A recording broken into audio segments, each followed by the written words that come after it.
आदाब, आप देख रहे हैं the where point news. Uttarakhand के कोटद्वार में बीते 4 दिनों से जो कुछ हो रहा है उस पर देश भर की निगाह है। राहुल गांधी से लेकर असदुद्दीन ओवैसी तक बड़े बड़े नेता अब दीपक अक्की कुमार की तारीफ कर रहे हैं।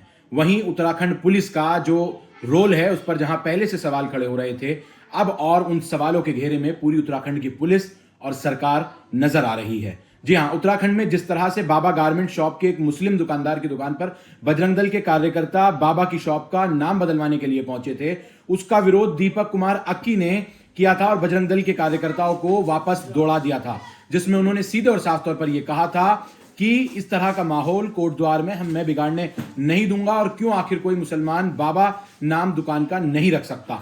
इस बात का विरोध जब दीपक ने किया और उसका नाम पूछा गया तो उसमें उसने अपना नाम मोहम्मद दीपक बताया था। यानी उसका यह मकसद था कि हिंदू मुस्लिम नेम को एक साथ जोड़कर दिखाया जाए। इस पूरे घटनाक्रम के बाद उत्तराखंड के कोटद्वार में बजरंग दल के कार्यकर्ता पहुंचे थे और उन्होंने ये आह्वान कर पहुंचे थे कि जिस दीपक कुमार अक्की ने अपना नाम मोहम्मद दीपक बताया है उसका विरोध किया जाएगा। उसको मारने पीटने के लिए एक भीड़ पहुंची थी जिसमें 100-150 लोग शामिल थे। दीपक कुमार को कटवा, मुल्ला, भड़वा जैसे अल्फाज जो है वो इस्तेमाल किए गए थे। उत्तराखंड पुलिस ने उस वक्त भी दीपक को ही अंदर कर दिया था, उसके जो बाहर गली थी वहां से बाहर आने नहीं दिया गया था और ऐसा मीडिया रिपोर्ट्स में भी कहा गया है कि 5-6 घंटों तक बजरंग दल के तमाम कार्यकर्ता वो शहर के उस हिस्से में जहां दीपक कुमार अक्की रहता है वहां भागते हुए नजर आ रहे थे। लेकिन एक बड़ा सवाल यह था कि आखिर दीपक का ये जो विवाद था, जब राहुल गांधी ने यह बताया कि इस देश का हीरो अगर कोई है तो दीपक अक्की कुमार है, इस देश का असल आदमी जो है इंसानियत पैदा करने वाला है, असदुद्दीन ओवैसी ने कहा था, तो वो दीपक कुमार है। दीपक ने अपना नाम मोहम्मद दीपक इसलिए बताया था कि ताकि वो ये संदेश दे सके कि हिंदू मुस्लिम एकता का भाईचारा प्रतीक इसी तरह से बना रहे। इस पूरे प्रकरण में सबसे पहले अगर किसी ने दीपक कुमार अक्की से या मोहम्मद दीपक से बात की, तमाम राजनीतिक तूल से पहले भी और बाद भी, तो वो थे वकार अहमद, इंडिया फर्स्ट रिपोर्ट, जो राजधानी दिल्ली से चलकर कोटद्वार पहुंचे और वहां पूरी एक कंप्लीट रिपोर्ट बनाई जो कि तमाम मीडिया और सोशल मीडिया नेशनल चैनल्स पर भी उसको कवर किया जा रहा है। उस रिपोर्ट के जरिए मैं आपको दिखाऊंगा, लेकिन सबसे बड़ा अपडेट इस मामले में यह है कि दीपक अक्की कुमार पर ही बजरंग दल के कार्यकर्ताओं के साथ साथ उन पर भी एक मुकदमा दर्ज कर लिया गया है और वो मुकदमा यह है कि दीपक अक्की कुमार ने दंगा भड़काने और विवादित बोल जैसी 4 गंभीर धाराओं में दीपक अक्की कुमार पर मुकदमा दर्ज किया गया है। वहीं जहां दीपक को नामजद किया गया है, उत्तराखंड के कोटद्वार पुलिस ने बजरंग दल के 30-35 अज्ञात लोगों पर मुकदमा दर्ज किया गया है। जबकि जो लोग दीपक अक्की कुमार के घर पर विरोध करने के लिए, कोटद्वार का माहौल खराब करने के लिए, दीपक को कटवा, मुल्ला, भड़वा कहने के लिए पहुंचे थे, वो तमाम लोग पहले से ज्ञात हैं। पुलिस उनके चेहरे जानती है, पुलिस के कई अधिकारियों के साथ वो नजर आ रहे हैं, भाजपा के कई नेताओं के साथ नजर आ रहे हैं, लेकिन उन पर अज्ञात लोगों में मुकदमा दर्ज किया गया है। इससे पहले क्या कुछ दीपक अक्की कुमार ने कहा है इस पूरे मामले में, जहां उत्तराखंड पुलिस अब पूरी तरह से सवालों के घेरे में आ गई है और उत्तराखंड की पुष्कर सिंह धामी की सरकार जो सीधे और साफ तौर पर उत्तराखंड का जो सांप्रदायिक माहौल पूरी तरह से बिगड़ता हुआ नजर आ रहा था, जिन बजरंग दल के कार्यकर्ताओं की वजह से नजर आ रहा था, उन पर नामजद एफआईआर तो करने से गई बल्कि दीपक को ही मुलजिम बनाने पर तुली हुई है। दीपक को इस मामले में अब जिम्मेदार ठहराया जा रहा है। वहीं उत्तराखंड में रह रहे तमाम मुसलमान पूरी तरह से वो अब गंभीर डर के माहौल में जीने को मजबूर हो गए हैं, क्योंकि उत्तराखंड से हर रोज ऐसे वीडियोस निकलकर सामने आ रहे हैं जिसमें बजरंग दल या फिर कई हिंदुवादी संगठन के लोग लगातार मुसलमानों को, अकेले घूमते फिरते मुसलमानों को, व्यापार कर रहे दुकानदारों को घेरते हुए उनको साथ गाली गलौज, अभद्रता करते हुए नजर आ रहे हैं। क्या यही संविधान का आर्टिकल वो तमाम अधिकार नहीं है जो संविधान ने अधिकार दिए कि हर एक मुसलमान या फिर हर देश का नागरिक एक साथ सुकून के साथ रह सकता है, लेकिन अब नाम भी बजरंग दल और हिंदू संगठनों के कहने पर रखे जाएंगे? क्या ये देश के संविधान ने इजाजत दी है? क्या ये उत्तराखंड पुलिस की लाचारिता है या फिर उत्तराखंड सरकार की नाकामी है या फिर उत्तराखंड सरकार उत्तराखंड में उत्तराखंड स्टेट बनाना चाहती है? ये गंभीर सवाल हैं। सरकार, न्यायालय, प्रशासन सब खामोश हैं और एक तरफ सीधे तौर पर संरक्षण दिया जा रहा है बजरंग दल और हिंदू संगठनों को। ऐसा कई राज्यों में देखा जा रहा है। आइए दीपक कुमार अक्की ने क्या कुछ कहा है इंडिया फर्स्ट रिपोर्ट से वकार अहमद साहब से, वो मैं आपको सीधा रूबरू कराता हूं। सुनिए क्या कुछ कह रहे हैं। कभी कभी देश की सबसे बड़ी कहानी देश की संसद में होती है, तो कभी किसी राजनीतिक मंच पर, लेकिन ये कहानी जो मैं आपके सामने लेके आया हूं, ये इंसानियत की देश में सबसे बड़ी मिसाल। ये कहानी है देश के लिए आज जोड़ने की मिसाल। ये कहानी वो कहानी है जो इस वक्त देश का बच्चा बच्चा, बुजुर्ग, जवान सुनना चाहता है, क्योंकि लोगों के कान पक गए हैं ये सुन सुनकर कि कैसे तोड़ा जाए। लेकिन आज मैं कहानी आपके लिए लेके आया हूँ कोटद्वार से, ये दिखाने के लिए कि कैसे जोड़ा जाता है। जब एक शख्स चट्टान की तरह खड़ा हो जाता है और संकट मोचक की तरह काम करने लगे और देश का हर दुख हरने की कोशिश करे, और इस माहौल में जहां गंदी राजनीति चहु ओर से आ रही है, वहां आरंभ करता है उस प्रचंड को और कहता है कि देश को जोड़ो, तोड़ो नहीं। हिंदुस्तान के कोने कोने में राहुल गांधी घूमे, हिंदुस्तान के कोने कोने का उन्होंने जायजा लिया, या किसी बड़े इंडिया ब्लॉक के नेता ने ये आके कहा कि दीपक जो जल रहा है ये सैकड़ों आंधियों पर भारी है। आज मैं दिल्ली से यहाँ पर आया हूँ दीपक से बात करने, आपकी तरफ से दीपक को मुबारकबाद देने, दीपक के दोस्तों को मुबारकबाद देने, उस शख्स को मुबारकबाद देने जिसने देश में एक नई तरह की किरण को जन्म दिया है। इस दीपक के लिए दुआ कीजिए आप सब कि इसकी रोशनी सलामत रहे, क्योंकि मैं जानता हूँ जो लोग मुस्लिम समुदाय के हों या हिंदू समुदाय के हों, आज उन सब के दिल से दीपक के लिए दुआएं निकल रही हैं, इनकी सलामती के लिए दुआएं निकल रही हैं। कहा जाता है कि जब जुल्म हो रहा होता है तो तेज चीख कर आवाज़ करो, और अगर आवाज़ नहीं करते तो उसको दिल में बद्दुआ दो ताकि वो जो जुर्म वाला काम है वो रुक जाए। तो आप सब आज जो कर रहे हैं, जिस तरह से देश का माहौल बिगड़ा हुआ है, जब भी आप अपनी आवाज़ उठाते हैं आपको उठाकर जेल में डाल दिया जाता है। तो जो आप कर रहे हैं इस वक्त सोशल मीडिया के माध्यम से अपने विचार रख रहे हैं, दीपक को सलामती की दुआएं दे रहे हैं। मैंने कल रात को दीपक का एक लाइव इंटरव्यू चलाया जिसमें लाखों लोगों ने, आप यकीन मानेंगे, लाखों लोगों ने इंस्टाग्राम पे, लाखों लोगों ने फेसबुक पे, यूट्यूब पे कमेंट्स किए हैं, दीपक के लिए दुआ की है। दीपक को दुआओं की बहुत ज़रूरत है। दीपक को ज़रूरत है इस वक्त उन ताकतों की जो अपने आप को सेकुलर कहते हैं। दीपक को ज़रूरत है उन दुआओं की, उस आशीर्वाद की, हर घर की एक माँ की। आइए आज दीपक से बात करते हैं, दीपक को कैसा महसूस हो रहा है। दीपक के लिए मैं दिल्ली से आया हूँ। दीपक, बहुत बहुत शुक्रिया वक्त देने के लिए। मैं दिल्ली से एक रिपोर्टर के तौर पर आपके सामने तो हूँ, साथ ही एक दिल्ली वासियों की आवाज़ लेकर यहाँ पे आया हूँ। पूरी दिल्ली आपके साथ है, आप अकेला महसूस तो नहीं कर रहे हैं, मुझे ये बताइए। नहीं, कल तक तो माहौल जैसा था, वैसे आज के अकॉर्डिंग माहौल बहुत चेंज हो चुका है। जैसे कि आज पुलिस प्रशासन ने काफ़ी हमको सपोर्ट किया है कल के अकॉर्डिंग जी। आज कहीं से कहीं तक ऐसा नहीं लगा कि हाँ हम अनकंफर्टेबल फील कर रहे हैं जी। कि जैसे कि हमको किसी जान का खतरा है या मेरी फैमिली को लेकर या किसी को भी लेकर जी। तो कल के अकॉर्डिंग और आज में बहुत फ़र्क है। पुलिस प्रशासन ने हमारा काफ़ी अच्छा साथ दिया है। उन्होंने हमसे वादा भी किया है कि आइंदा कभी ऐसा काम होगा नहीं कोटद्वार के अंदर कि इस पर हम रोक लगाएंगे। जितना हमसे होगा उससे कहीं ज़्यादा गुनाह हम करके देंगे आपको। तो मैं भी यही चाहता हूँ कि ये चीज़ें होनी नहीं चाहिए जी। क्योंकि ये देश जो है सबका है जी। चाहे हिंदू हो, चाहे मुस्लिम हो, चाहे सिख हो, चाहे ईसाई है, नॉर्मल सी बात है, ये देश सबका है। संविधान सबके लिए एक है और सबको एक साथ भाईचारा की तरह रहना चाहिए। दीपक, आपके छोटे छोटे बच्चे हैं, आपके घर में वाइफ है, कल जिस तरीके से आपके ऊपर बाहरी लोगों ने आके आक्रमण करने की कोशिश की, दीपक भारी है ना? लोग यही सुनना चाहते हैं कि दीपक मजबूत है कि नहीं। उनके इन बर्ताव की वजह से दीपक मुझे लगता नहीं कहीं बुझ जाएगा, क्योंकि ऐसे लोग तो आते हैं जाते हैं। क्योंकि इन लोगों का मेरे को यही लगता है कि ये भोंकने गए, इनके बस की बात कुछ नहीं है।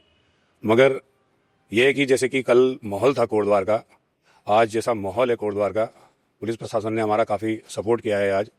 आज पता भी चला था कि कुछ लोग आए हैं और उनको वहीं से वहीं भगा दिया गया है। पुलिस प्रशासन ने काफ़ी अच्छा मतलब हमको सपोर्ट किया है। आज बड़ी खुशी हुई देखकर। मैं चाहता हूँ कि ऐसा माहौल बना रहे और यही माहौल मतलब अगर हमेशा के लिए बना रहेगा तो ज़्यादा बेटर होगा मेरे हिसाब से। दीपक, उस रोज़ आपने जो हरकत की कि एक मुसलमान व्यक्ति की जान बचाई, ये दिल में आ कैसे गया? आप आगे भी बढ़ सकते थे, इग्नोर कर सकते थे जैसे समाज इग्नोर कर देता है, लेकिन आप फरिश्ता हो। पूरा देश आपको फरिश्ता कह रहा है आज की डेट में, पूरी दुनिया आपको सुन रही है, सिर्फ इंडिया नहीं, गल्फ कंट्रीज भी आपको देख रही हैं। कहीं ना कहीं एक मैसेज पूरे उत्तराखंड से जो आज गया है, जिस तरह से देवभूमि में, जिस तरह से आप समझिए कि नफरत का माहौल तो देश भर में है, लेकिन आपने इतना बड़ा कदम धारा के विपरीत बह के कैसे उठा लिया दीपक? क्या सोचा? देखिए, पहली बात तो हिंदू मुसलमान की बात ही नहीं है कि वो बाबा जी जो थे मुसलमान थे या हिंदू थे या अदरवाइज किसी भी उसके थे, तो मैं उन चीज़ों पे नहीं जाता हूँ। और वो मेरा इंसानियत के तौर पर मेरे को करना था तो मैंने किया, क्योंकि ऐसे देखा तो मेरे से नहीं जाएगा। अगर किसी के साथ अगर अन्याय होगा या अत्याचार होगा तो मैं वहाँ पर खड़ा जरूर मिलूंगा और उसके लिए आवाज़ भी उठाऊंगा, चाहे वो हिंदू हो या मुसलमान हो या कोई भी जाति का हो। दीपक, आपने मोहम्मद शब्द, एक जो सबसे पाकीज़ा शब्द है एक स्पेशल समुदाय का, और उस मोहम्मद को आप अपने नाम के साथ जोड़ रहे हैं। आपको मालूम है कि लोग, आप ये कहिए कि मैं भी बोलता हूँ कि मैं वकार कुमार हूँ, अगर दीपक मोहम्मद दीपक हैं तो मैं वकार कुमार, वकार शर्मा बनने को तैयार हूँ। इस तरह के कमेंट्स यूट्यूब पे लगातार आ रहे हैं, इंस्टाग्राम पे लगातार आ रहे हैं। आपने एक बहुत बड़ी मुहिम को जन्म दिया है। मोहम्मद के नाम को किस तरह से आपने प्लेस किया अपने दिमाग में, कैसे उसको वो किया, लोगों को आपने जवाब दिया मोहम्मद लगा के? क्या कहते हो मोहम्मद के बारे में? ऐसा है कि जैसे कि वहाँ माहौल था उस टाइम पर, वो नाम मेरे को लगाना जरूरी था वहाँ पर, क्योंकि माहौल काफ़ी बिगड़ चुका था उस टाइम पर। तो मैंने इनको ये जताने की कोशिश करी है कि मैं मोहम्मद दीपक हूँ। मैंने इनको ये जताने की कोशिश करी कि मैं एक हिंदुस्तान हूँ सबसे पहले। बाकी जो भी है वो बाद में, चाहे हिंदू हो या मुसलमान हो, वो बात की बात है। पहले मैं एक हिंदुस्तानी हूँ, एक हिंदुस्तानी हूँ, और दूसरी बात मैं एक सत्य इंसान हूँ। तो मैंने उनको ये जताने की कोशिश करी है, ये बताने की कोशिश करी है। मेरे कहने का मतलब ऐसा नहीं था। मैंने उनको अगर ये बोलता ना कि मैं दीपक कुमार हूँ तो वो मेरे को लाइटली लेते, अलग तरीके से लेते। तो मैंने उनको ये बताने की कोशिश करी है कि मैं मोहम्मद दीपक हूँ। तो ये उनको समझाने की मैंने कोशिश करी है। दीपक को आपने सुना, दीपक के एक साथी, जिसने कह लीजिए कि दीपक को शाना बशाना हेल्प की, उसकी जान के ऊपर अपनी जान लगा दी, उनके दोस्त मेरे साथ मौजूद हैं, जिनको आपने देखा। ये दोनों दोस्त, इन्होंने एक मिसाल कायम की है कोटद्वार में, पूरे उत्तराखंड को आज सोचने पर मजबूर कर दिया है कि दुश्मनी उतनी हो जिससे देश को नुकसान ना हो। अगर देश को नुकसान हो तो वो दुश्मनी नहीं है, वो एक अलग सा रूप है। भैया, शुभ नाम क्या है आपका? मेरा नाम विजय रावत है। विजय, आपको सब जानते हैं, मैंने जानबूझ के आपका नाम पूछा। आपको शाबाश है, आप दोनों को सलाम है पूरी दिल्ली, पूरे देश की तरफ से। क्या कहना चाहोगे इस एकता के ऊपर? पहले तो मैं आपका कोटद्वार की जो हमारी सिद्धबली की मंदिर बाबा का जो जाना जाता है, सिद्धबली मंदिर में आपका स्वागत है। और मैं आपके चैनल के माध्यम से केवल सारी बातें दीपक ने बता दी है, क्योंकि उस घटना में दीपक के साथ मैं भी था, जो वहाँ पर घटना हो रही थी। हमने केवल एक इंसानियत के नाते, मानवता के नाते, हमने वहाँ पर एक लगा कि एक बुजुर्ग आदमी को के साथ गलत हो रहा है, हमने केवल उसकी आवाज़ उठाई है। और शायद मैं चाहता हूँ कि सारे देश, जो देश में जितने भी हमारे लोग हैं, उन सबको आवाज़ उठानी चाहिए। क्योंकि जहाँ पर आपको लग रहा है कि किसी भी जात धर्म के साथ गलत हो रहा है, कोई भी किसी के साथ हो रहा है, आपको उसकी आवाज़ उठानी चाहिए। साथ ही साथ मैं आपके चैनल के माध्यम से एक बात कहना चाहता हूँ, ये एक मैसेज भी है पूरे देश के लिए, जो मेरा मानना है। क्योंकि शायद मैं मानता हूँ कि हम धर्म जात से बढ़कर पहले हमारे अंदर इंसानियत होनी जरूरी है। धर्म सबका होता है, और धर्म, कोई भी धर्म ये नहीं सिखाता कि आप दूसरे धर्म को गाली दो, उसके साथ गलत बर्ताव करो। हम धर्म से पहले एक इंसानियत है। मैं हिंदू हूँ, पर मैं अपने धर्म का पालन पहले करता हूँ। मैं सब धर्मों को भी मानता हूँ, पर मैं सबसे पहले अपने धर्म का पालन करता हूँ। सच्चाई है कि सारे जो धर्म के लोग हैं वो अपने धर्म का पालन पहले करते होंगे। पर कोई भी धर्म में, शायद कोई भी मजहब में, आप हमारी गीता उठा लो, चाहे हमारी कुरान उठा लो, चाहे बाइबल उठा लो, चाहे आप ग्रंथ उठा लो, सिख, ईसाई, मुस्लिम, हिंदू, जितने भी हमारे जात पात के धर्म के लोग हैं, किसी का मजहब चाहे बोलो आप, किसी का धर्म बोलो, आपस में लड़ना नहीं सिखाता। ये देश जो है हमारा सब धर्मों का है, इसमें सारे जात के लोग रहते हैं। तो मैं चाहता हूँ ये बहुत, इस देश में मैसेज आपके चैनल के माध्यम से दूंगा, आप सब के सब यहाँ पर प्यार बांटिए, नफरत मत बांटिए। और जो हमें लगा उस दिन कि कहीं ना कहीं एक गलत काम हो रहा है, कहीं ना कहीं एक जो हमारे मुसलमान व्यक्ति थे, ठीक है, उनके साथ कहीं ना कहीं गलत हो रहा है। और ऐसा नहीं है कि मैं चाहता हूँ कि देश में किसी भी धर्म के साथ गलत हो, चाहे हिंदू हो, चाहे मुस्लिम हो, चाहे सिख हो, ईसाई हो, चाहे लगता है कि किसी हिंदू के साथ गलत हो रहा है तो मुसलमानों को भी आगे आना चाहिए, ईसाइयों को भी आना चाहिए, सिख को भी आना चाहिए। किसी भी धर्म के साथ गलत हो रहा है तो आप सबको एक दूसरे को भाईचारा की मिसाल देकर एक दूसरे के सुख दुख में खड़ा होना चाहिए। पर जो मुझे लगता है कि विगत कई सालों से जो देश में नफरत की कहीं ना कहीं एक आग फैली है, उस नफरत को बुझाने के लिए मैं शायद सभी देशवासियों से, खासकर युवाओं से भी एक अपील करना चाहता हूं कि आप सबको आगे आना चाहिए।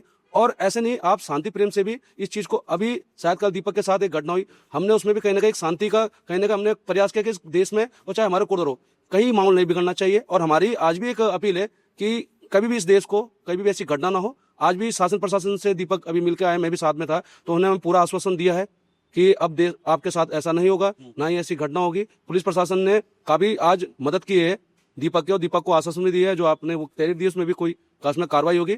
तो हमें अच्छा लगा कि पुलिस प्रशासन ने आज हमारे साथ इसको सुना है, और उन्होंने भी महसूस किया, सबसे बड़ी बात, कि आपने बहुत अच्छा काम किया है। बहुत बड़ी बात है। तो देखिए, ये बात तो सच है कि अगर पुलिस सच में डंडा तान ले तो एक झटके में गलत को रोक सकती है। पुलिस से आपको क्या आश्वासन मिला है? क्या आप कंफर्टेबल हैं? आपको लगता है कि आप सुरक्षित हैं दीपक? देखिए सर, कल तक तो नहीं लग रहा था, मगर आज लग रहा है। जैसे उन्होंने मेरे से बात करी है, जैसे मेरे को उन्होंने आश्वासन दिया है कि दीपक जी जो कल हुआ है उसके लिए उनको भी मेरे को लग रहा था कहीं ना कहीं वो थोड़ा बहुत शर्मिंदा है कल को लेकर, क्योंकि कल का माहौल बहुत ज़्यादा आज के अकॉर्डिंग बहुत ज़्यादा चेंज था। तो पुलिस ने मेरे को बोला है, पुलिस प्रशासन ने मेरे को बोला है कि ये चीज़ें आंदा कभी मतलब यहाँ कोटद्वार में नहीं होगी। तो मैंने भी यही बोला है कि सर ये होना भी नहीं चाहिए। मैंने कहा अगर ये होगा तो हम फिर दोबारा से आवाज़ उठाएंगे इसके लिए, और इन चीज़ों के लिए हम फिर अपने ढंग से, अपने तरीके से उनको समझाएंगे। Thank you. देशवासियों के लिए, मैं दिल्ली से यहाँ पे आया हूँ, आपकी तरफ से देशवासियों के लिए क्या मैसेज है? हिंदू मुस्लिम एकता के लिए क्या मैसेज है? ये पैगाम आप दूर तक ले दीजिए। देशवासियों से मैं इतना कहना चाहता हूँ कि भाई चारा अपना बना रहे, हिंदू मुस्लिम सिख ईसाई सब एक साथ मिलकर प्यार से रहें, क्योंकि ये देश हिंदुओं का ही नहीं है, ये देश सबका है। और हमारा संविधान हमको कहता है, इजाज़त देता है कि इस देश में रहने का अधिकार सबको है। प्यार मोहब्बत से रहिए, प्यार बांटिए, इससे बढ़िया कुछ और बात नहीं है। थैंक यू दीपक। तो ये है दीपक, ये वो चिराग हैं जो सैकड़ों आंधियों पर भारी है। ये साबित कर दिया दीपक ने अपनी दरिया दिली से, ये साबित कर दिया दीपक ने अपनी हिम्मत से। ये है असली हनुमान। हनुमान भक्त इसी को कहते हैं। जो हनुमान संजीवनी बूटी अपने कंधे पर लेकर किसी जान बचाने के लिए गए थे, वही बजरंग दल के लोग आज आक्रामक रूप कैसे अपना सकते हैं। ये सोचने वाली बात है। सरहदों पर तनाव है क्या, पता करिए क्या उत्तराखंड में चुनाव है क्या। कैमरामैन मोहम्मद इकबाल और मोहम्मद इमरान के साथ मैं हूं वकार अहमद, आपका अपना वकार अहमद, आपके लिए सच दिखाने दिल्ली से कोटद्वार आया। ये बहुत बड़ी हिम्मत का काम है। मैं हूं कोटद्वार में, आप देख रहे हैं इंडिया फर्स्ट रिपोर्ट्स। इस खबर को पसंद किए, अगर आपने इसको शेयर किया तो यही एक ट्रिब्यूट होगा, यही एक सलाम होगा। अपनी तरफ से इस खबर के ऊपर एक जय हिंद का मैसेज और दीपक को सपोर्ट करने का मैसेज जरूर कीजिएगा, ताकि दीपक जैसे हजारों लाखों लोग, चाहे वो किसी भी धर्म के हों, खड़े हो जाएं एक साथ। जब आप यूनाइट हो जाएंगे तो पॉलिटिक्स हार जाएगी। धन्यवाद, बहुत बहुत शुक्रिया।